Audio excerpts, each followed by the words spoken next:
Heath Zarin, who is the founder, chairman and CEO of EV Cargo, joining us from Hong Kong. Heath, thank you very much for joining us today. How much of the recent drop that we've seen in freight rates globally is to do with lower demand? How much of it is due to an easing up of supply bottlenecks? Great to be here today, and nice to speak with you again. You're exactly right in that it's a combination of factors that is driving the current and recent steep decline in the spot ocean freight rates. At EV Cargo, we manage supply chains for the world's leading brands, spanning large household names as well as small and mid-sized businesses. Internally with our research, we see that Christmas is coming early this year, and that's not all good news. It basically means that this year's peak is expected to be flatter and earlier than traditionally is the case, and certainly as compared to last year. And while you see a very significant decline in the spot rates for ocean freight, that's not entirely indicative of the rates being paid by shippers, because there's a significant and, dare I say, historical divergence between the spot rate and the contracted rate. This coincides with a period of time with significant disruption in China production and an expectation for weakening demand going forward. As a result, we expect volumes to continue to soften as we get through the end of this year, and for ocean freight rates to continue their decline, albeit at a more modest pace from current levels. So if you could just bottom line it really simply for us. So it looks like even though we've come off the pandemic highs, we're still not back to pre-pandemic levels with freight rates, right? And how much longer do you think we're going to remain at elevated levels for freight rates vis-a-vis the pre-pandemic mark? Sure. We do not expect ocean freight rates to get on par with pre-pandemic, pre-2020 levels for at least the next year, and likely beyond that. There is an industry expectation that ocean freight rates will settle at a level of 1.2 to 1.6 times pre-COVID levels. We believe it's probably somewhere in the middle of that level. It's important to remember that pre-COVID, there were a number of factors already driving pricing discipline in ocean freight markets, notably the consolidation of market share amongst the top 10 ocean carriers.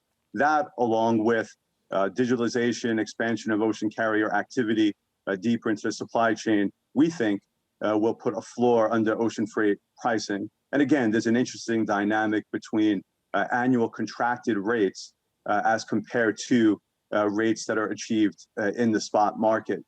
One other aspect to note is the headline price for ocean freight rates is only one number. It's not always indicative of the actual cost of achieving a movement. The price doesn't mean anything if you can't actually have your freight move at that level. And so service reliability is also an important factor to consider. Overall, though, we believe that we're in for a multi-year period of freight rates higher than pre-COVID levels. Heath, how much overcapacity or otherwise is there in the system, and how much rationalization does that imply? It's hard to say by percentage, but what we do see is ocean freight carriers increasing the incidence of blank sailings, which basically means just not sailing at a scheduled time. So you see carriers pulling capacity out of the market as a way to try to underscore pricing and discipline. We also see the age of the container fleet growing, and so the incidence of scrapping should increase in the year ahead. And new orders, which have been placed by ocean carriers with a fair degree of discipline, are unlikely to enter the market until 2024. So overall, it's less a matter of container shipping imbalance between capacity and demand. It's more a near-term incident where you have a number of shippers who are oversupplied right now, inventory levels being very high, having been brought forward, combined with very subdued demand coming out of China exports. Heath, when you look at the leading indicators, cargo flows and volumes, is it telling us that recession is already upon us, or is it telling us that recession is near and on the horizon? And if so, do you have any leading edge insight as to how deep the downturn could be potentially? I think the EU and UK, are either in recession or will shortly be in recession. I think that much is clear. Volume indicators are down significantly year over year. Values of trade and activity are being supported by the inflationary environment.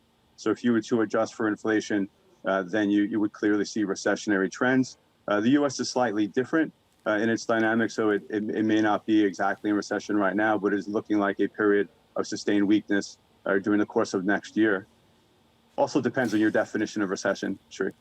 Absolutely. Heath, when you look at the operational challenges, and especially in terms of the cost base, are shippers talking about higher insurance premiums really to reflect the very perilous geopolitical landscape, whether it's around Russia and Ukraine or whether it's in this region, in the East China Sea and Taiwan?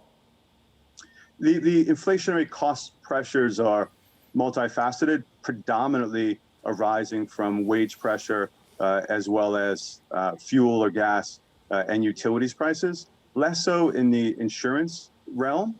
The risk of the Russia-Ukraine war causing a further outbreak across the EU, further conflict across the EU is real. It's not necessarily something that can be insured against in a cost-effective way. We are working with our customers at EV Cargo in order to ensure there are multiple paths toward market and that their supply chains continue to function regardless of geopolitical incidents. Heath, we'll wrap it up there, sir. Thank you very much indeed for bringing us those perspectives. Great conversation. Heath Zarin there from EV Cargo.